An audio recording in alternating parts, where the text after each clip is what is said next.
we can't ask our customer, did you mean this? Because it's all happening in milliseconds. Visuals are good for conversion, some are good for comparisons, some are good for engagement. What were the biggest hurdles that you didn't expect when you went into this?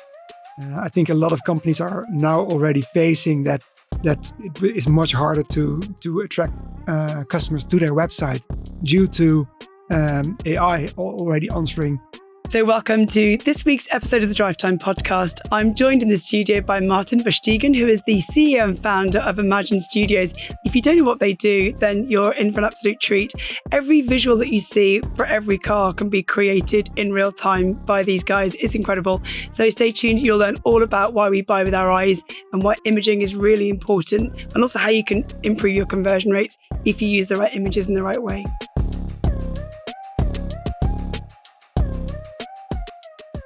So, Martijn, it's great. We've met a couple of times and we also talk about jazz, which we can get into.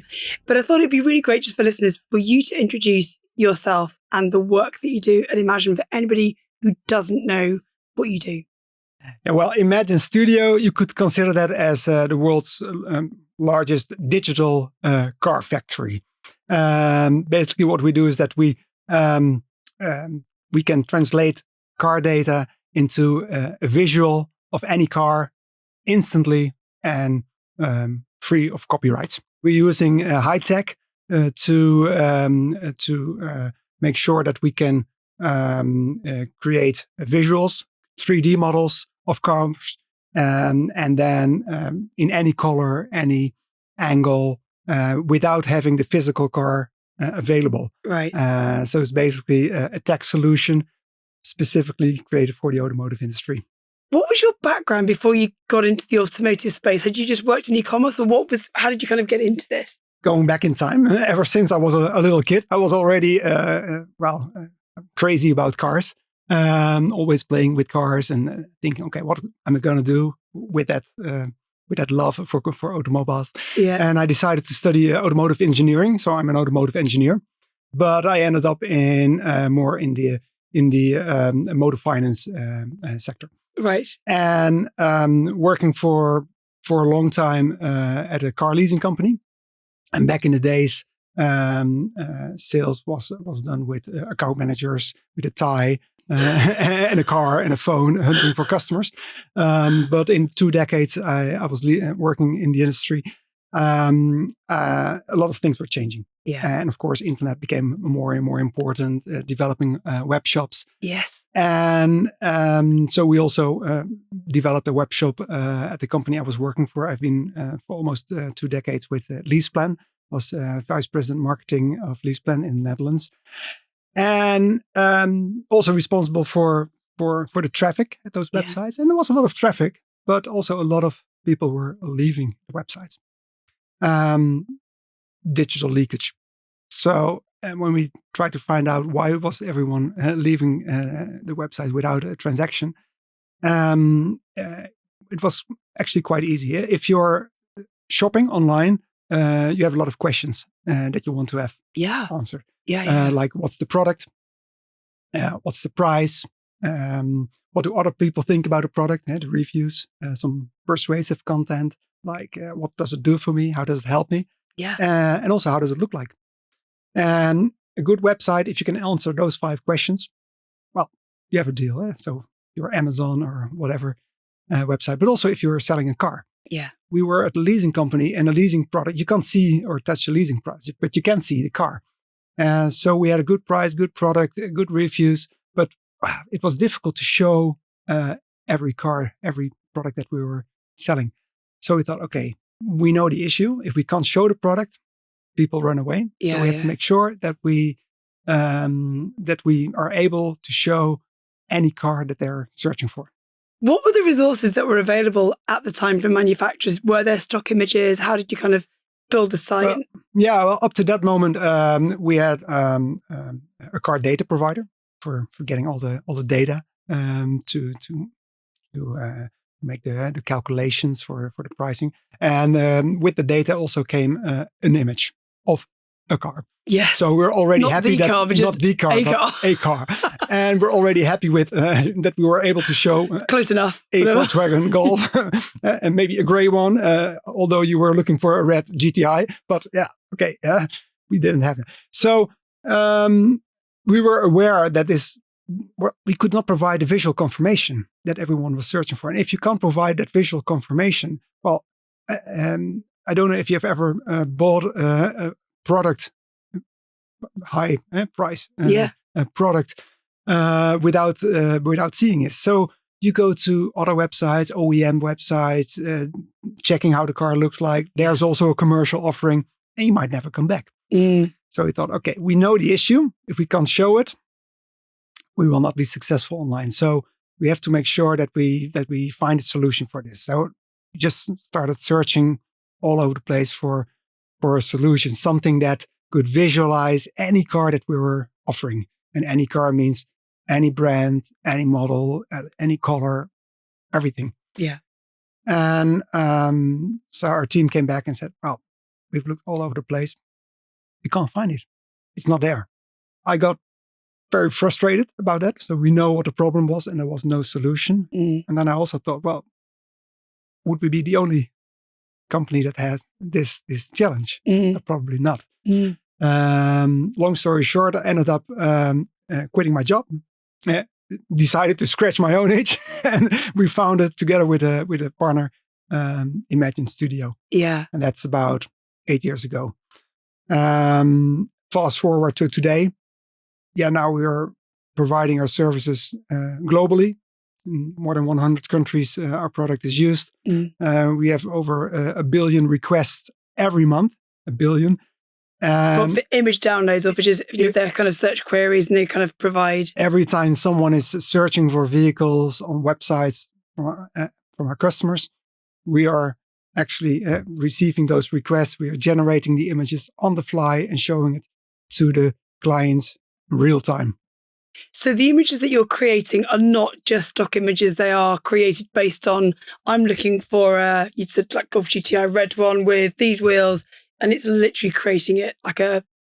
Correct. There is no library. It's actually a digital car factory. So we real-time create all the digital assets. And as said, in the past, we might have been happy with actually showing a car. Maybe not the right one, but that's what it is. But nowadays, with the requirements, the everything is expecting really an immersive experience. You don't want to see one image of a car that comes close. No, you want to see the car, maybe a 360 turnaround, or you want to see how it looks like on your driveway, the full experience. So there's no doubt anymore about your buying decision.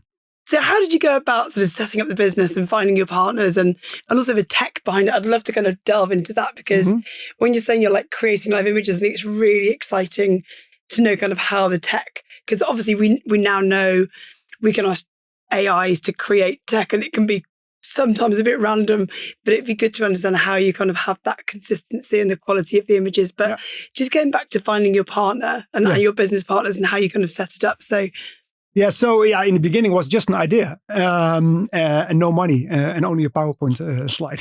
So I suppose that's how most ideas start, right? Kitchen table, whatever. Yeah. And not actually realizing how difficult it would be. Otherwise, we would never have started it. It was really a beast. And but my business partner, he had done this trick before one time for one specific brand for Volkswagen. And so he knew some of the tech behind that could be used. And we thought, okay, we can, if we want to make real photo shoots of cars, then we need to have the real cars available for the photo shoot. Yeah. But that would be a logistic nightmare, because you have to bring in the cars into a studio and polishing them. And then you have one car, one color, one trim or derivative. It's not a solution, and it's not scalable. So we thought, okay, that's not going to work.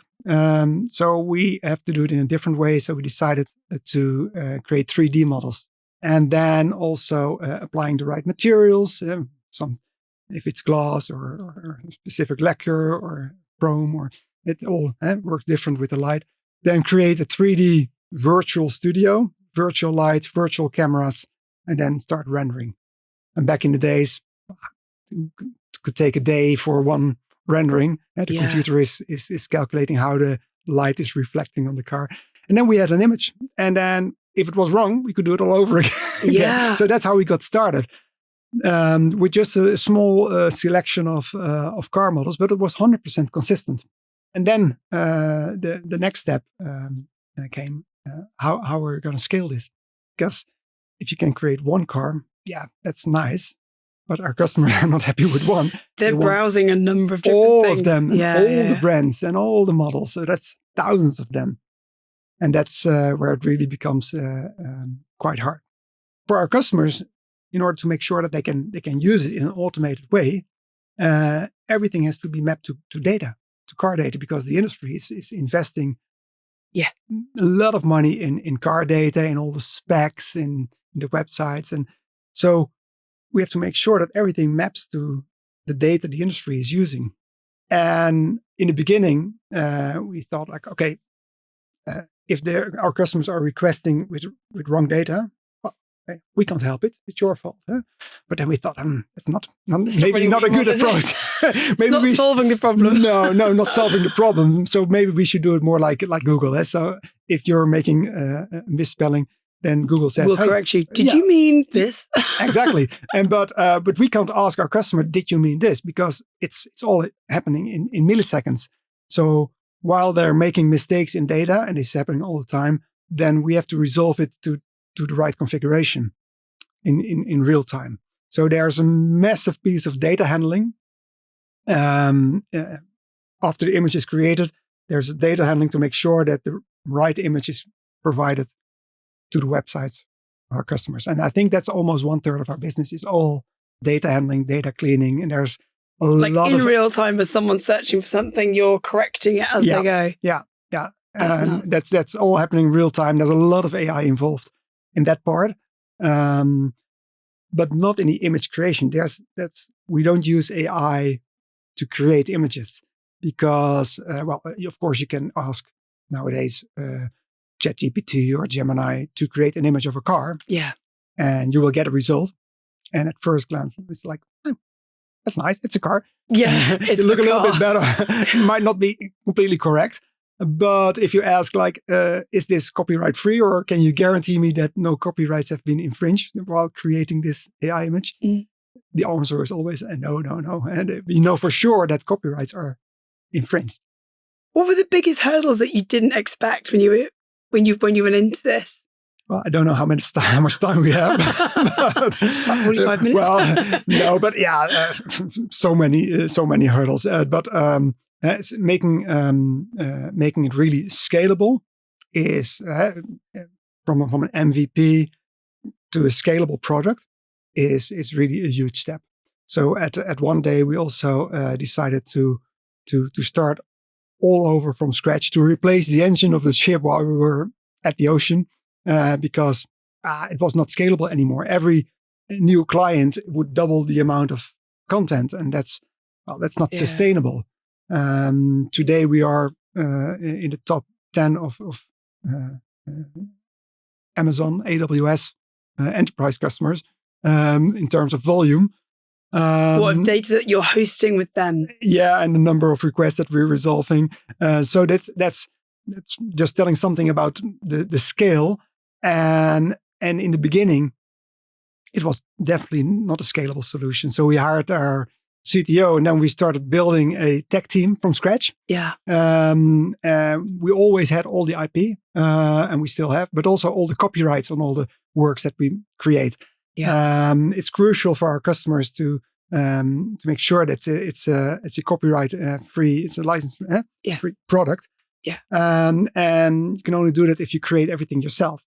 We own all the copyrights and all the IP, so you could compare it like with for example, Spotify, where you can listen to the music, but you can't have it.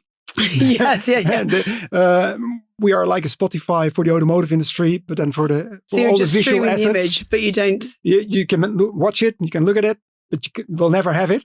It's just a license that you have to see the image. But the difference with Spotify is that they don't own the copyrights, but we do own all the copyrights. Yeah. And how quickly from somebody asking for something do you return the image? How quickly does it get rendered and delivered? Seconds? No, milliseconds. Yeah, you can't see it. No, you can't see it. So it's just been created in real time based on what I'm looking for. Yeah, you can't see it. It's super fast. It's completely optimized for super fast image delivery. So do you do you cache a lot of those in like the renders, and then you can add the colors and different things to it, but you've obviously got the 3D modeling has already been built. So that's the kind of the foundations of everything. Yeah, absolutely. The rendering is requires a lot of computing power. Yeah. So that's been done and cached, and then you use it. Of course. Yeah. And then before our customers are going to use it, then we are tailoring it. It also offers a lot of new opportunities, of course, because if you from a vendor perspective, everyone that's visiting your website and that's showing some specific behavior, you can measure what's happening. Yeah. And if I know that you've been browsing a lot of cars, but you've spent most time with that yellow Renault 5 or whatever, I can also make sure that maybe next day there's if you're scrolling through your Instagram feed, that you will see an ad from that same retailer, not just a random ad. No, it's that yellow.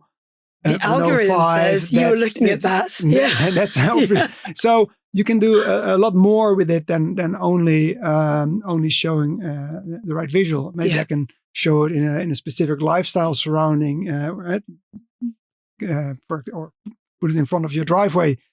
So the first step is creating that model. But as we have that model available, you can use your fantasy and your creativity, for example, to create lifestyle photography, 360 spins, or maybe even videos. Everything data driven, and we know that some visuals are good for conversion, some are good for comparisons, some are good for engagement, and it's really double-digit growth numbers that are presented. Yeah. As soon as they start using these kind of solutions. That's really interesting. So some images, and I hadn't thought about that. So some images are better for, some better for conversion, some better for comparison. Yeah.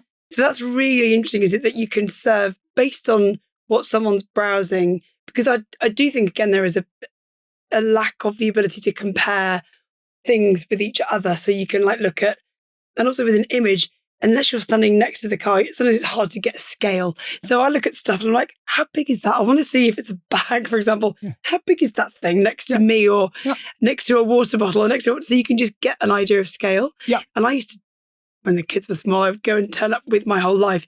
And if it didn't fit in the car, I wouldn't test drive it. So you need to almost could you AI your kids in your car, the buggy that you might have, or because you can put it on a driveway, but can you put your family in it? That's another kind of. Yeah, I think many companies are underestimating how important the comparisons, the comparator tools are. Usually they're focused on presenting one car as good as possible, but you're always considering different options. Of course. And so put them side by side. Yeah. And not just the image, but the price, the total cost of ownership, all of those things are really important as we make decisions as consumers, aren't they? So absolutely. So just thinking, Martin, when you went from identifying the problem, quitting your job, setting up the business, massively risky, brave decisions. How long was it before did you go back to LeasePlan and say, hey, we've found this solution, now you can use this? Did you kind of sell it back to your old company, or did you just kind of go, we'll sell it to everyone? And who was your first customer? How did you get your first customer? It was actually another company that was our first customer. How did we find? I was working in the industry for quite a long time already. Yeah, so pretty good network. Yeah. You always need to find some ambassadors, some people with some really great digital mindset. Actually, the first one was a car dealership, but a car dealership that was also developing an ERP solution for auto dealerships. Nice. So we really had a great vision and a great digital mindset. Yeah. And from there on, we were just reinvesting everything that we were making every month and growing the business. But starting with a retailer was also pretty interesting, actually, because one of the things we were doing with them was they had all the cars they had were captured in data. Yes. Yeah. And traditionally, they were advertising all the cars they had on stock, physically on stock. But we had this conversation with them, and like, okay, but are these all the cars, or are there more cars that you could advertise, that you could present, which you don't have yet, or that you know that you are expecting, that are still on a trailer or on a boat or on a train? Yeah. So yeah, sure. And do you have those cars in data? Yes. So okay, then we could decide to already start promoting them. Instead of coming soon with no image, which is a conversion killer number one. Isn't it like? Have you ever bought a car without seeing it? Probably not. So we could advertise much more cars than you do right now. Yeah, and that's what we did. So we grew the online offering. So the online showroom was much bigger than the physical showroom at that moment. More cars, more online traffic, more leads, and if people were asking for that black Mazda CX-5, they could say, okay, well, that's coming in 2 weeks, but if you want to drive now, I have a gray one. Oh, that's also good. It's about the conversation. It's about the lead. Yeah. And so they were able to reduce the average time it took to sell a new car from 60 days to 15 days. So dramatically. From 60 to 15. So they quadrupled sales because they were able to offer also all the cars that they were expecting. And then we thought, okay, this might be very interesting for a lot of other companies as well. That's a hell of a case study. Absolutely. Isn't it? Yeah, absolutely. So would you like to quadruple your stock turn? No one's going to say no. I mean, unless they're odd. Yeah, well, you would expect that, but still, there are also there are retailers with really a digital mindset who see the opportunity. We also see sometimes companies with a more traditional mindset, and like, okay, but I only want to take a real picture of the real car, and otherwise it's not real, and I'm not going to sell it. Yeah, but they will never make that double, triple, quadruple. Because you can also, I mean, the last car I ordered was I've bought new, I've leased, I've bought approved used, I've bought a number of different things. And I think I've test driven a car that was the shape and size of the one I was looking at, but then I bought one different just from like an approved used stock. And actually, I took it home, I picked it up in the dark. This is not the car I've got now, but the one before. I picked it up in the dark, and I hadn't checked there was a big scratch on the roof. When I got home the next day, I saw it. I was like, what? So I took it back and they fixed it. But it's like, but it still got sorted. Yeah. But actually, most people, you don't have to see unless it is a specific car. You can buy from an image if you know roughly what it is you're looking for. Yeah. Yeah, the interesting thing is that in the whole automotive ecosystem, companies are spending millions for data, DMS solutions, backend solutions, websites, making sure that the right pricing is on all the websites. But without a proper image, without a good presentation of the car, none of it matters. None of it matters.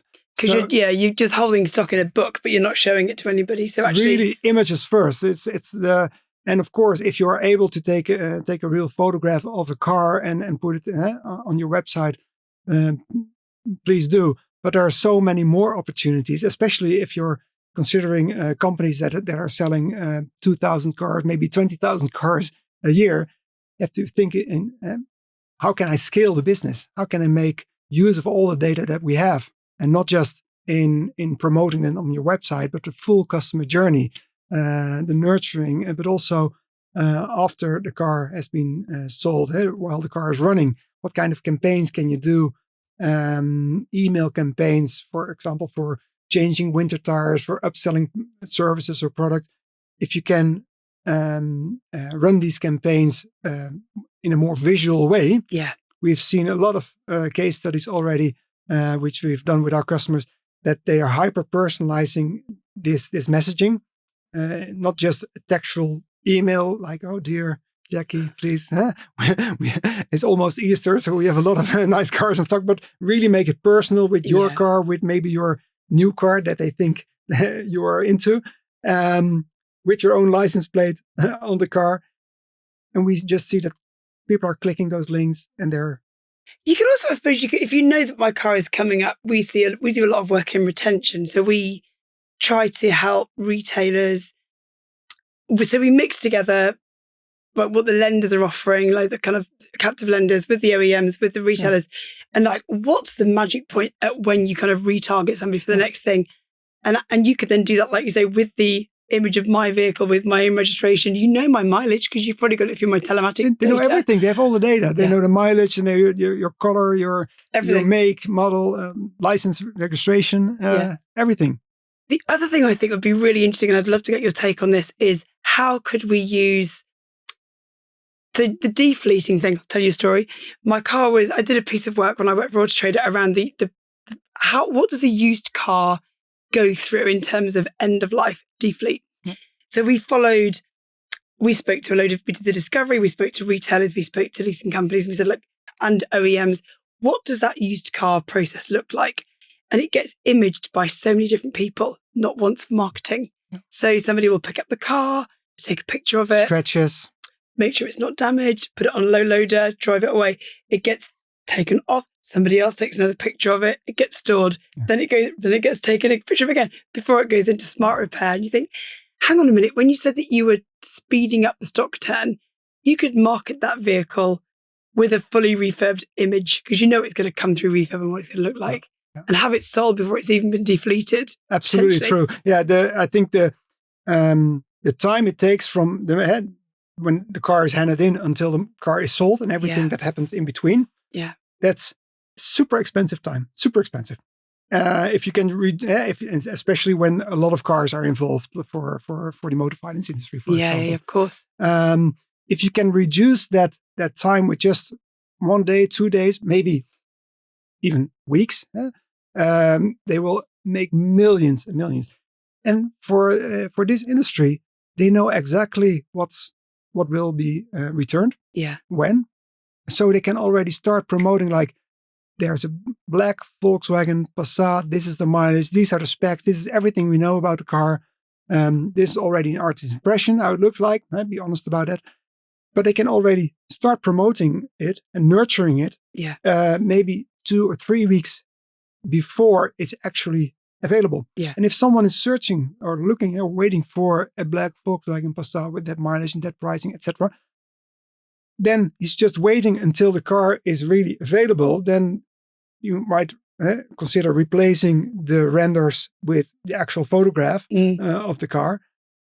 Sold. And not waiting 2 more weeks or so. No. But also that customer could have found another one on a different color and bought it before the one they were really looking for is kind of come into market. So I think there's a lot we can do as an industry to try and connect up some of that, what are consumers looking for with what stock is available, and actually repatriate the stock where the consumer demand is, rather than just kind of go, let's sell it in Leeds or London, or let's sell it in Manchester.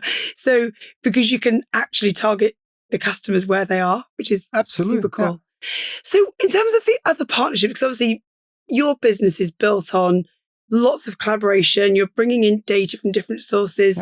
How do you which partnerships have you found to be the most fruitful, and what have been the biggest lessons learned as you kind of built the business out? It's actually quite interesting, the variety of companies that we're working with. It's not just dealerships or leasing companies or OEMs. For example, some OEM design studios are using our solution, but also if you're grabbing a Bolt, a ride share, then you want to see which car is picking me up. Well, then you also see one of our solutions. So it's quite funny that a lot of people might not know the name Imagin.Studio, but I'm pretty sure that almost everyone has seen our vehicles when they're buying a new car or selecting a lease car or getting a ride share. But in terms of partnerships, there are quite some interesting partnerships which are also pretty successful. Let's name drop a few. So, for example, we're working for many years already together with Cap HPI, which of course is a car data provider. Like the car data provider for the UK, definitely. And they also used to have an image solution. There were also images provided with the data from some photographers that were visiting shows and took photographs. And as soon as we starting those conversations with them, they said, okay, the solution they had themselves was just not providing actually the answers that our customers were having. And also it was not future-proof. It was not. So you see the vehicle at launch and that's it. Yeah. So and it changes. Decided to sunset their solution. We partnered up and we're working together for many years already. But we have a lot of other partnerships also with DMS providers that are more into the retail space, of course. Companies that are providing software for the car leasing industry, other data providers in other geographies. For example, in Italy or in Europe, in US, Australia. Well, so are you now everywhere? Is there any country that you don't have kind of images? Yeah, there are definitely countries that we don't have, but there is no continent that we don't cover. That's incredible. In 8 years, that's impressive. Yeah, almost 8 years, yes. Yeah. I mean, in terms of innovation, Martin, this came out of a real gap that you identified. So what else do you kind of get excited about? Yeah, well, yeah, indeed. So this was really a gap. It was a missing building block in the industry. So everything was already there, and there was one building block was missing. So we also decided let's make sure that we create that building block, but let's not do anything that other companies are already doing. Yeah, there are already companies that have configurators or that deliver data or DMS solutions or create websites. So let's just make sure that we connect with them at the best possible way to provide the best customer experience for their customers. Yeah. So it's really a laser focus, hyper focus on one specific thing. Yeah. We decided to do it for cars and for vans, also for LCVs.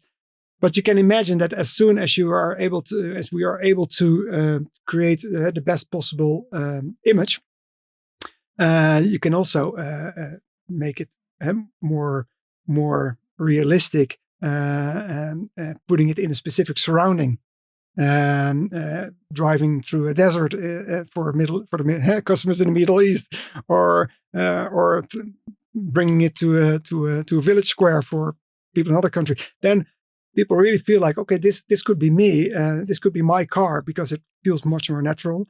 Or the next step, creating videos out of this. So we're always looking at new possibilities to drive more business for our customers, to make sure that it's really impacting their bottom line, that they make more money with our product. So we always try to be as relevant as possible, but within the niche that we are operating in. Yeah. So when you say people pay more money for their product, have you seen then by quality images that people either, because you mentioned earlier on, Stockton was one sort of really impressive KPI.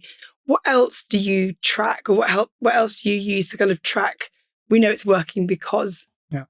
Well, the interesting thing is that since all the images that our customers are using are delivered directly by us to their website, to the front end. Yeah. So they're not downloading an image, uploading it to their website, to their CMS, and because it's about millions of images, so they don't want to. It's a hell of a job. So we are providing everything directly based upon what their web visitors are searching. So if you're searching for a yellow Tesla, we just make it and you see it.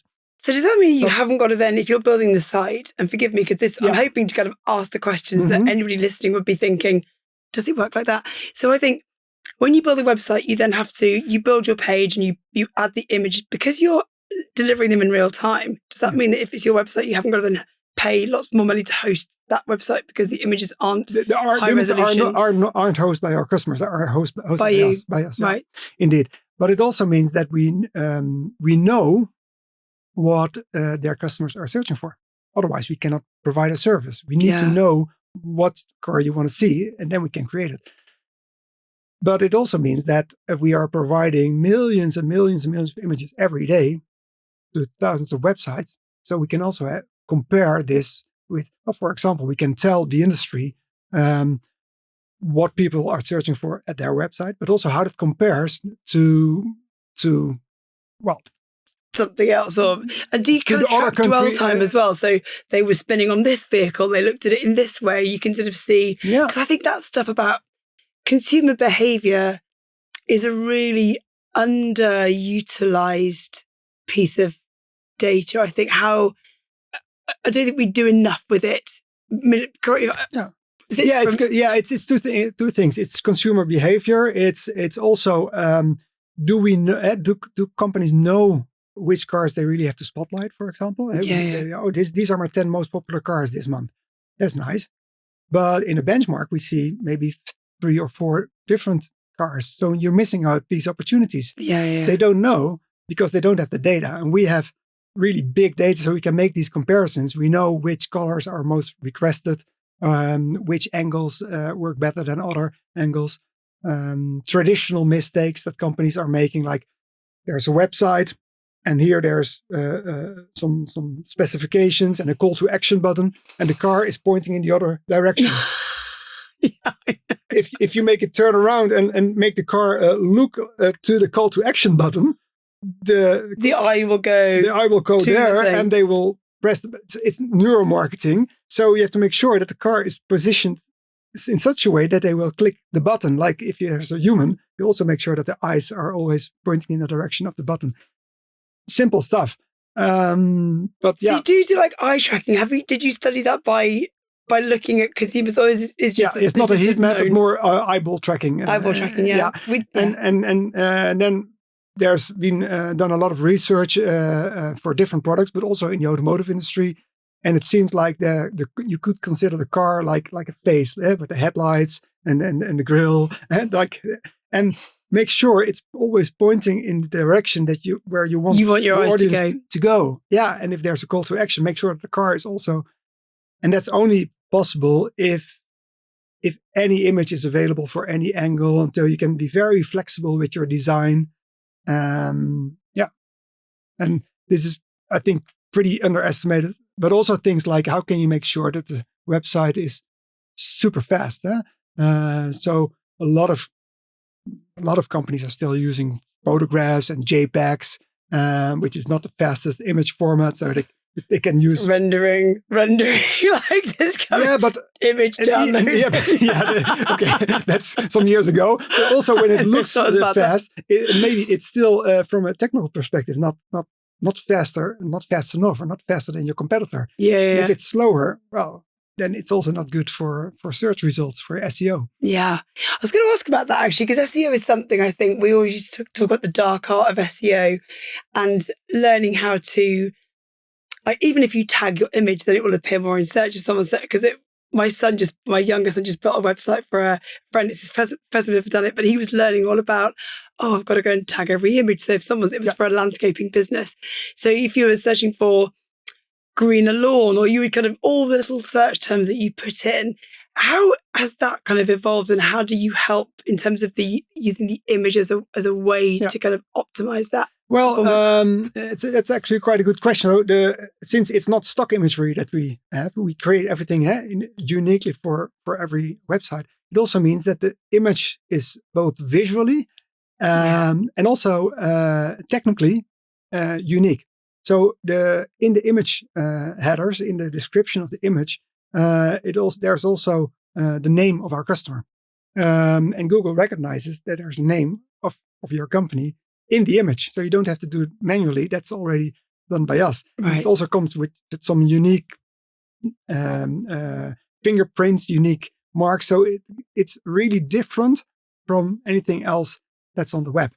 And if your content is unique, if it's not the same so if you're using the same text and the same imagery as your competitors, Google will say, "Oh, this is all the same." We'll rank you lower because it's the same. Lower. So, but if it's unique, it's good for your results. But also if it's super fast, so you want to see high quality, but it should be super lightweight. Because otherwise the loading times are not good. So the images should be extremely fast. The content delivery network, the CDN, should be extremely fast. Applying lazy loading, so you're not loading or fetching 200 images which you can't see below the folds of the but only what you can see. So make it. There are a lot of things you can do, but imagine how much work it is if you take real photographs. You have to change the file types, make them super lightweight, write image compression, and just for one image.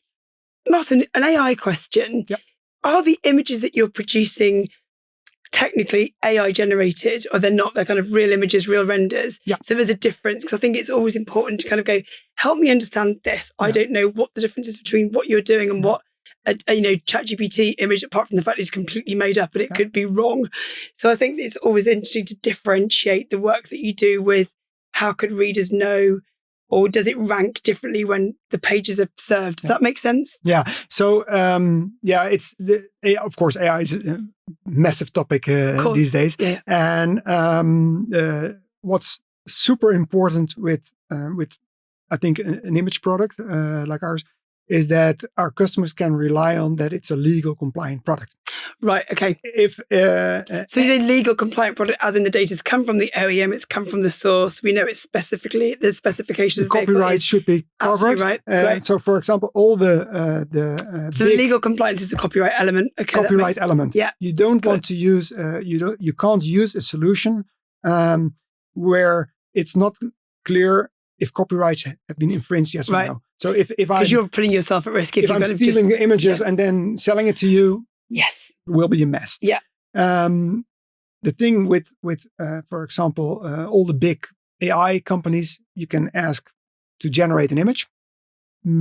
Sometimes it's good, sometimes it's not. Sometimes it's hallucinating. It's definitely not consistent. But one thing is for sure, always. These models have been trained with massive data sets, a lot of images from other companies. And there's no licenses that have been provided to train those data sets. So you know for sure that copyrights are infringed.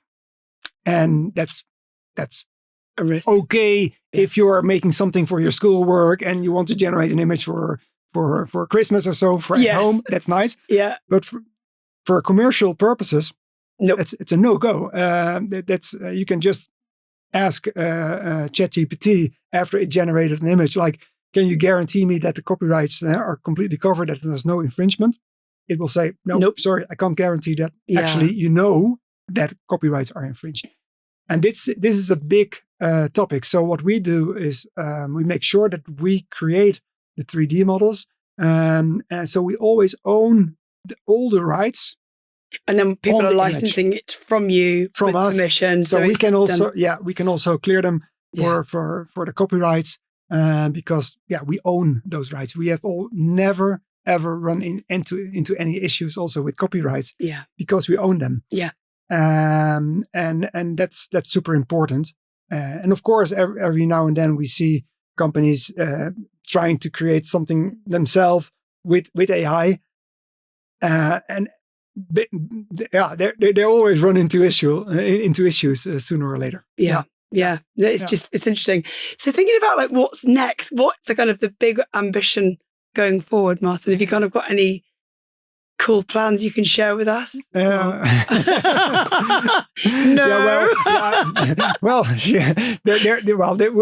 What is very interesting, of course, is that to see how the internet is changing. Yeah. And especially how our behavior is changing.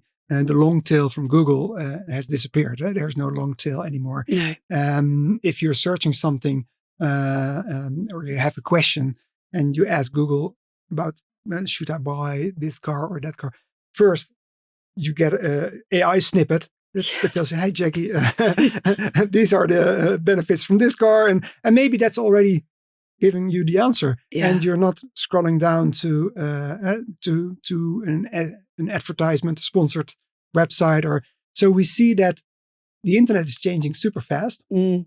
But bottom line, the trustworthy content on the websites, which are used also to generate those snippets, are getting even more important. Yeah. So having the right content available at these websites in such a way that also with new ways we are searching today already, that's even more important tomorrow than today.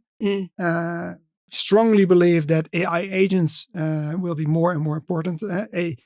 We see that agents which are really trained on a specific task can be very, very successful. Yeah. Don't really believe that there will be one AI that is capable of doing anything. No. But there are already, of course, very good chatbots, but there can also be very good comparators that can be very good.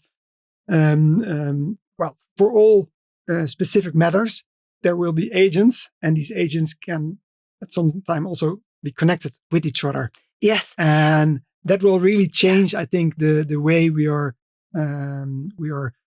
searching, we are dealing with the internet in 2026. Yeah. There's some cool stuff. I think when you talk about agentic, the fact that you can now get your agent to do the research, and in the case of the work that you do, Martin, it's like, how can you, I'm looking for these cars, help me find blah, blah, blah. So it's going to go away and do the research and come back with the search results. And that'll be from either a marketplace site or a dealer's website or a remarketing site. Yeah. And it can come then fully populated with the description and an image that kind of allows you to build me a comparison that does And I think we're all learning the speed at which we learn to adopt new tools is remarkable. So actually, as humans, we're like, I'm going to try this. I'm going to just have a go. So I'm doing some deep research in one AI tool, and I'm building out something else. I've got loads of different projects on the go. I use that as a research tool. Yeah, that's how I use it, and I use it, and I research every podcast using AI to go, what can I know about this topic? Or because every topic is different for me. So it's really, really interesting. So and the speed of change is really mind blowing. It's exciting. Yeah. And I think it's only the beginning. Yeah. But at the same time, it's also quite shocking if we look in the industry, in the automotive industry, how companies are dealing with these new opportunities, new challenges. Yeah. It feels like that. Well, okay, I think we can do a lot more. Our companies can do a lot more with it than they are doing today. Yeah. Maybe they're underestimating how big the impact is, or and also will be of AI. I think a lot of companies are now already facing that it is much harder to attract customers to their website due to AI already answering the questions of their customers. Exactly. So you don't go to the site anymore. You get it in the LLM because it's doing the research for you and returning the answer that you need. Yeah. I mean, actually, we already ask Alexa to give us, I look after what's the weather today in the place that I'm going to, so I know, do I need a coat or not? Yeah. I can just look at the weather. Yeah, absolutely. I don't. Agree. And now it's just mainly a textual information that you get if you are having this conversation with AI. But the next step, of course, will also be that they are already showing the different products. Like, hey, this is one option, and this is the other, and this is where you can buy it. So then, there's less need that you really visit the website. Yeah. But it's even more important that you are really, from a visual perspective, showing what you have, which is also used for training these LLMs. Because at the moment, the LLM returns text. It doesn't necessarily return an image unless you ask it to. Yeah. So I do wonder whether or not that's something, are you building for that as well? So that as you're asking, because the AI will say, oh, and do you want blah, blah, blah. So actually, can you train the AI to ask, do you want an image? And here's how you find the image. So it's like train the AI to do it. Yeah, well, I would mainly expect that specific agents, automotive AI agents, can be very good at a specific task, maybe advising you for your new car or your new purchase or your new lease. And then also make sure that there, for example, are microtransactions with companies within the industry. So, for example, in order to provide a good advice to you, I need some data. Yeah. This data company. I maybe need some other technical data or damage data from this company. So it's also a microtransaction. I need some images to show you the result, another microtransaction. And it all comes together in the conversation that you have. So there probably will be agents in place that might make sure that that you have a good advice with the right data, no hallucinating. Yeah, that's the thing, is it? No hallucinating, meaning it doesn't make it up. So just for you, Martin, having gone from, there's a real gap here and I think we can fix it, to founding a business, to running a global business, what was the biggest, if anybody else is sitting in a day job now thinking, there's a real opportunity, we should do something about that, what advice would you give them? Probably not something for everyone. That's I think the honest answer. Now it's a great story because we've been successful and we are very successful. But also realizing that from 100 tech companies that start, probably one or two will survive after 3 years. And so it is. It's not easy. But I think it's most important that everyone follows their dreams, that they're really passionate about what they are doing. We've always been really passionate about our work and about cars. So we really founded a sweet spot, a product for specific companies, a missing building block, and so we started that endeavor around that topic. It only works if you're really passionate, especially in these days, in this era of AI. I think real passion is what makes the real difference. I think being super laser focused on one thing and just being like laser focused on doing that one thing has really helped, because you're just giving all of your energy to make that area of your business the best it can be, which is great. And congratulations, because it is, it's a cool product. And I remember when we first came across what you were doing, it was like, wow, it was really sort of forward leaning and really kind of revolutionary at the time. So I'm really happy that it's now global, and hopefully no regrets. No regrets. Thank you so much. Brilliant. Martijn Versteegen from Imagin.Studio, thank you so much for that main episode, and don't go anywhere. We're going to come back with a gear change in just a second. Okay. That was a fantastic episode with Martijn Versteegen, so thank you for that. If you are watching us on YouTube, don't forget to give us a like, follow and subscribe. You'll never miss an episode of the Drivetime Podcast.